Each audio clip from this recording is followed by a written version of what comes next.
Hi guys, it's your girl Jennifer here again with a very interesting conversation.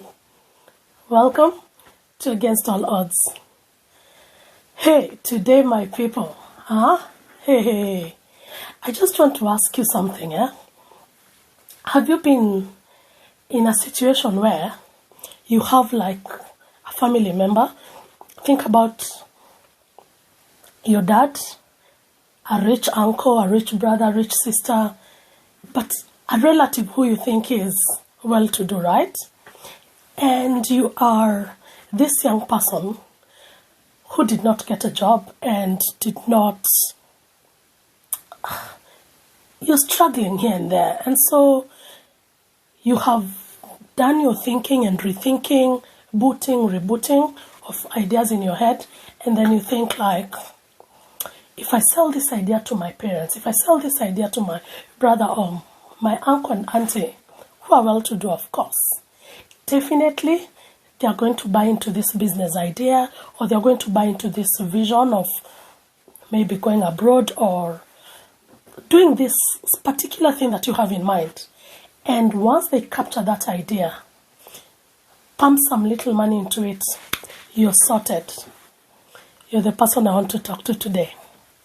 And if you're that rich father, that rich uncle, that rich mother, I'm also talking to you because you need to know why some ideas that people bring to you as parents or you take to people, why they walk away from those ideas and they don't say anything. So you've gone and you've pitched your business idea and somebody has not come back to you. Or, after they have pitched the business idea, you, the person who they've come to pitch the idea to, you just go in your mind and you think, this is a perfect con story. I'm talking to you. So, actually, I've even gotten an idea of what to call this conversation. So, now, I want to bring this conversation to our attention because I have been there. Now I know better. And this is something that is happening every day to many of us. And we don't know what to do sometimes. Or sometimes, if you're still stranded, you don't have a job, you don't have something to do, and you're wondering, so how will I ever succeed to talk to my parents for them to understand and buy into my idea? I have the reasons and the tips for you today. So, I want to give you my practical example of what happened to me. Then as we go along this conversation, remember I'm very big on mental health. I want to bring out the mental aspect of what the person who has this expectation after they sell their vision and this person who the vision is sold to, where their headspace is normally at, so that you can be able to, in future, be able to do the right thing. I think that would be the best word, do the right thing. So, I have said in a previous video before that when I left college, my graphics college, I did not get a job. And so, because I did not get a job, in Africa, and definitely I think many parts of the world, if you don't get a job, your default setting is to look for something to do, which is business-centered, kind of. You have something to sell, make profits, yes. So you kind of get yourself into business by default. And it is at this point I tell myself, and I have come to this conclusion, you can correct me, you'll mention it in the comments, you could correct me. I think people go to business for only two major reasons. Two. You either do not know what to do, you have tried everything else, it has failed, and you're only left with the option of a business. Alternatively, you are very good at what you do. You have this perfect problem, and then you have this perfect solution, and you know you can monetize it. Then you go into business with all the information and then succeed and stay in business. So for me, I believe there are people who are either in business by default or they are really into business. Leave alone these people who are in the middle. Those are mediocres. Okay. And mediocre people, they are as good as these people who do not know where they are really. So, yeah, so I finished school, didn't get a job. So definitely, what option did I have? Business, because when you have parents or people, and even yourself, you need money. You're an adult, you're above 18, so you need money to keep your life going. You need like, clearly you need to have something to be able to buy yourself a dress, you be able to take yourself here and there, so you need money. And you can't keep on asking your parents for money when you're an adult. You know that problem, yeah? That dilemma where you suddenly turn 18 and pocket money is like, there's a line where it's drawn. Do not ask for pocket money, you know? Yeah, so I got myself into business, like, I would say by default, you know? But before I got myself to business, that's now the story I want to come to. So, I have no choice. I need to make money and jobs are not coming by. And because I do not know when the next a job will come by, then I need to be figuring out something now. So it is at that point when my brother introduced me to this business he was doing in bringing things from Uganda. And because he was not going back to Uganda, then I needed to take over. But as I'm taking over, do I have even any money to take over? No, I don't. He's just brought in an idea of something I can continue because he already has an existing clientele. So, definitely, I decided to ride on the idea because he's been selling clothes, shoes, and bags. So, I figure out, theoretically, a trip to Uganda, to and from, I think that time, a trip to Uganda used to be about 800 Kenya shillings or 1,000 Kenya shillings, somewhere there. So you think 2,000 Kenya shillings bus fare.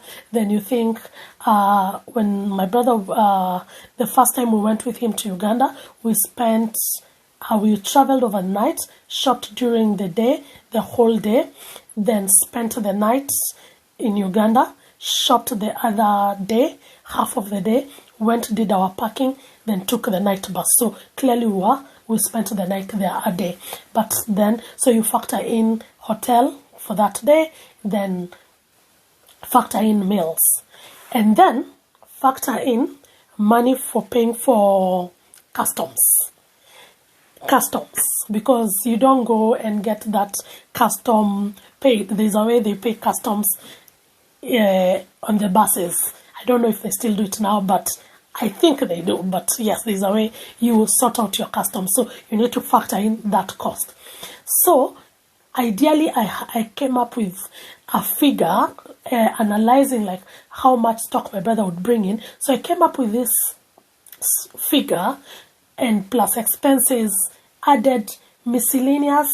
Do you know that quote, that figure that you just give and you say it's miscellaneous? That is for con people. People who want to con you, and I'm not, and at this point, I'm not using the conmanship to mean like somebody really wanting to rip you off. I'm just like to ring a bell, like people are not serious about what they are doing. So, because in proper budgeting now, I know there's nothing called miscellaneous in budgeting. Because in business and in budgeting, every cost must have a name. Hotel, transport, whatever it is, not miscellaneous. So anyway, yeah, so added my miscellaneous account, monies there, then came up with this figure. So where do I get this money from? So ideally, the first people you think of are my parents. So go sit my parents down, pitch my business idea of how I'm going to be going to Uganda, bring stuff, sell, make money because my brother has been making money, so why will I not make money myself? So then after you have pitched the idea, there's always that part after pitching is how much do you want? That is the very interesting part because you're always waiting for it and you have to inflate the amount because the sponsor, parents, that rich uncle, auntie, when they're giving you this money, woe unto you if you ask for a low figure and they give you, then you go and find that the money was not enough. Coming back to them is always hard. So the best thing is to inflate the amount to meet in to factor in all your extravagance. That's the best word, extravagance.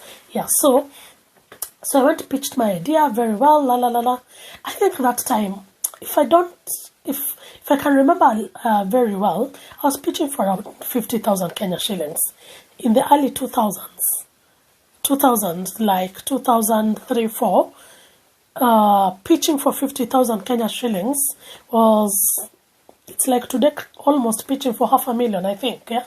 So it was quite some good money.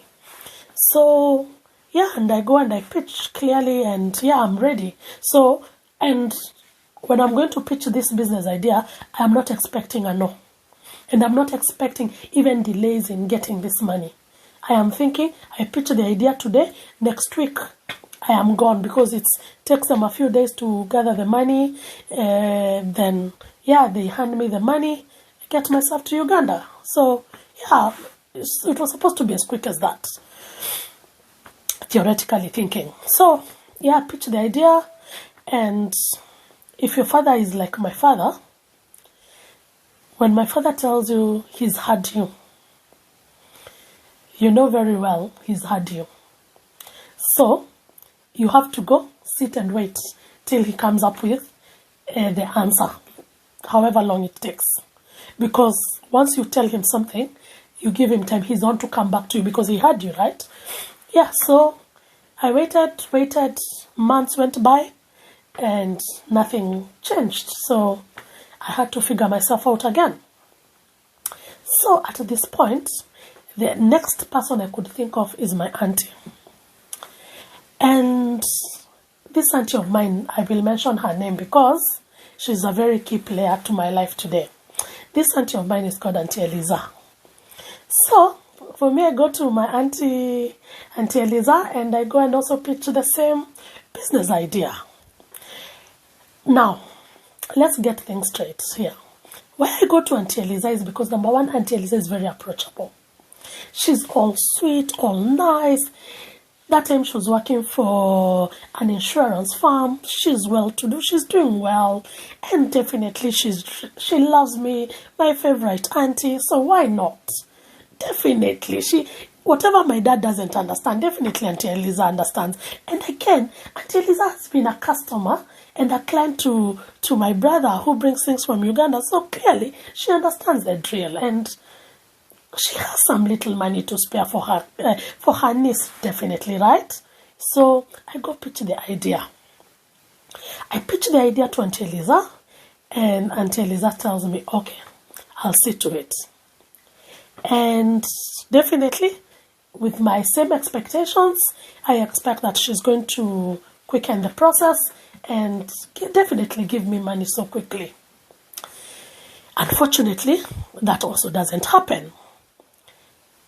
But Auntie Eliza was different. So, after I pitched my idea and Auntie Eliza doesn't give me money, she comes back to me. And Auntie Eliza comes back to me with this suggestion. She tells me there's a chama somewhere. Chama, for those that don't understand the word chama means a merry-go-round, whereby you get into a certain group of men and women, you get together, then you be contributing some money. Then that money you can give yourselves loans, or you go and join a microfinance as a group, and then you'll be making some contributions. Then the microfinance can be giving you loans because the group, you become security for each other. So you become guarantors of each other. So if I'm needing a loan of a certain amount, these other group members will co-sign the loan for me, and they will guarantee that if I do not pay this loan, they are going to pay. So Auntie Elizabeth suggests to me and recommends there's this chama somewhere that is called Kenya Women Finance Trust. I don't know if they still call it today. That I think it became a bank, so I don't know what they call it. Yeah, so yeah, she tells me I can introduce you to somebody there, then you can join, because and that time Kenya Women had just come up, and it hadn't come up, it wasn't new, but it had a very nice, will I call it policy or scheme? I don't know what to call that, but it had a very appealing model. The word is model. Yeah, they had this model where you save, and whatever amount you save after 3 months of you joining them, you will get 5 times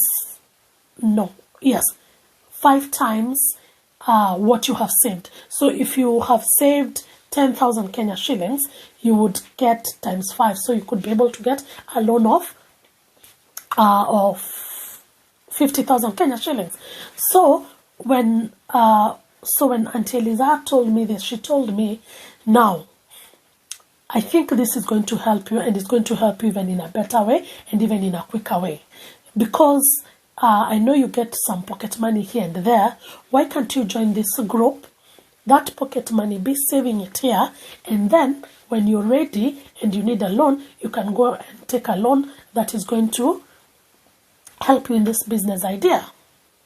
So, when you don't have an alternative, will you run away from such an idea?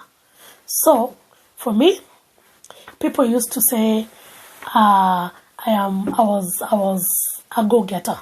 In Kenya, we say they're aggressive, but I don't use that word here, because in Europe, aggressive means a different thing. But aggressive, when you hear an African say somebody is aggressive, it means those people are go-getters. Like, they are really good at looking for opportunities. So yes, so she introduced me. Auntie Eliza, when you're watching this, I thank you, and I continue to thank you a million times. This was my break in life. So anyway, so for her, she goes and introduces me to Kenya Women, and she had a friend in the group, so we joined. She was also joining the group, so we joined the group. For her, she had a job. For me, I didn't. And apparently, I was the youngest person in that group. I think I was about 22. Yeah, I think I was 22 years old, so I was the youngest. Most of the people were in their late 20s, early 30s, some in their 40s, so we were quite a mix, but I was the youngest. So she introduced me, and the group accepted me. They took me on. So this is a point first I want to bring, even before we go any further. You have seen, I talked to my dad, and my dad did not come back to me. I have talked to Auntie Eliza, and Auntie Eliza has given me a solution, but it's not the solution I was expecting. Because for me, I didn't want to be taken to a merry-go-round group to save until I get a loan. For me, I wanted somebody to just give me their money. Bang on. Yeah, and this money was not money that I was going to refund. For me, I wanted Red Cross start me off in trust of my family. So you start me off, then yeah, I will succeed. And yeah, I'm good to go. So, now, because many people, I believe, have come to you with such ideas and such suggestions. So why do you think people go and never come back to you? Number one, realize nobody has idle money sitting, waiting for anybody to come and just pitch this beautiful business idea. Any reasonable person who cares for their lives, their money is always committed in something. So, when you come to pitch your business idea and your vision, because it doesn't have to be a business idea, but you may be having a vision that needs funding, nobody has money sitting. Even banks do not have money sitting, waiting for people. even when I go and give the bank my money right now, that money already, the bank has an investment somewhere where it just goes. You see, so people's money is always committed. And so when you're going to pitch your business idea or your vision that needs to be funded by anybody, the first thing as you're talking and telling somebody what is in your mind, they're already analyzing. What are the risks? What are the odds? What if it fails? What if she doesn't succeed? Is this even genuine? Is she going even to pull through? Those are the things they are analyzing as you speak. So by the time you're finishing your pitch, most of the people have made up their minds that they will not give you the money or they will give you the money. Those that are undecided, maybe they think they will or they are a bit unsure, they give it time. They will go sleep over it, try to analyze it further, ask you a few questions, and in those few questions, probably they might make their decision. Do people get conned in this process? Like, for example, could I have pitched a very good idea and then, but in its execution, it's not very good, so I end up even losing the money, but yet my dad has given me the money? Yes, there are people who are very good in pitching, so they can pitch and sell you anything. So this is a two-way thing. The person giving the money has to have some skills to be able to protect themselves from being taken advantage of. That's the word. They have to have some very good skills to stop themselves from being taken advantage of. And this other person either has very good pitching skills that they can sell an idea and make it pull through, or they do not have even the skills. So definitely it could be rejected. So for me, what I think with what happened with my dad, I think I had a very good pitch, but my dad knew me better. And so every day after my pitch, I think my dad kept watching me. And I think my dad knew that now this girl is not serious. So what I will do, I will give it time till the day I will see she's serious, because my dad is not a person who will just commit to things for the sake of committing, you know. But on the other hand, my auntie did not have the money as well. But again, her knowing me, she knew, and being a financial, because you say she's working in insurance, she knew, I can teach this girl to fish, and then she can fish for herself. If this idea she's pitching to me is an idea that is going to work, then she can, because you're not even getting the loan tomorrow. So if she's ready to commit herself to first joining, be contributing the money, then definitely she has people who she'll be accountable to. So definitely, if this idea is good enough, then she's going to pull through either way, you see. So for me, yeah, so she introduced me to that merry-go-round. I went, joined, stayed there. I think for me, I can't remember clearly after how many months I got the loan, but I know I didn't stay long, because the first loan I got was a loan of 35,000 Kenya shillings. And that is the money that I used to travel to Uganda, and I bought my own stock now. So this is my money. You remember those accountings that I was doing? This time I was very practical. You know, I didn't have the miscellaneous costs. When it is my money and it is loan money that I have to pay with interest, miscellaneous was not there, you know. But when it was my dad's money or my auntie's money that has miscellaneous, I could, yeah. And after all, I'm not paying back. And even so, I'm not paying back with interest. So even if I was to pay. So clearly, this time, I had to be realistic. I really thank my auntie for taking me and introducing me to this model. Why? Because in the 3 months I was there contributing my money before I was able to qualify to get a loan, all this time, Kenya Women was educating me. How you get a loan, what you do with the loan, what not to do with the loan. Definitely every financial detail that I did not have and that I did not understand, they were there to educate me.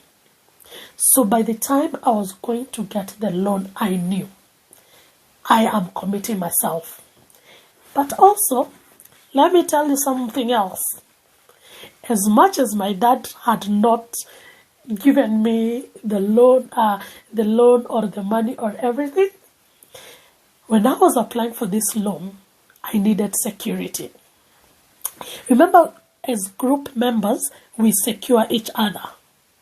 But also, besides securing each other, you have to list things that have a certain value that is higher than the loan you're looking for. You get? So for me, what do I have? I don't have a spoon to my name, neither a plate to my name, no, nothing. So, what things did I list? My dad's television, my dad's shop, because my mom and my dad, they had a shop. So, gave some things as a shop, some of the electronics as security. Those are the things I listed. And remember, you're not just listing and saying TV 20,000 shillings. No. This TV, you are going home. You go back where the serial number of the TV. So every machine you're putting down, you are putting down the details of that electronic. So should you not pay, they will come for specific electronic equipment. You get me, eh? But you think when I'm doing that, I am just going and telling my dad, oh, I have put you things. No. That one I did secretly. Sometimes you have to be wise, yeah? But this is where children, relatives, friends can get other people in trouble. Because supposing I hadn't paid that loan, I wasn't able to repay that loan. Do you see the mess I could have put my parents into? Because my parents would just see auctioneers one day in their home, and they didn't commit to any TV anywhere, yet the TV is there and all the details of the TV and everything, and I have stated clearly where I live, and definitely by the time you get into this group, somebody must know where you live. So there's nothing like second chancing, you get. So now, why did I introduce this topic and say that why would something sound like it's a con story when somebody is pitching to you? It is because we have people who are very good at pitching and selling you ideas, but they have not done the due diligence to go and find the specific details. Because clearly, when somebody just comes and tells you, I want 50,000 to do business, then you say, okay, fine. So, what will be the 50,000 for? And somebody just tells you, I want the 50,000 to buy the clothes. I'll just buy shoes and stuff. You ask them, so how much is a pair of shoes wholesale? How much is a bag wholesale? How much is transport? How much is hotel? Is that the cheapest hotel? Is that the cheapest shoe you could get? So why are you going to Uganda as opposed to buying things from Kenya? Why are you going here and doing this? Why this idea? Why it always sounds like it's a con story is because most of the people have a figure, but they have no details. And why I'm saying this also is because I have seen many young people want to start businesses or come up with ideas because they saw their friend do it. I was in poultry farming at some point in Kenya. But the first time I ever did poultry farming, I did it from the place of seeing people do it and succeed. And I thought, yeah, people are succeeding. So even me, when I do poultry farming, I will succeed. Oh.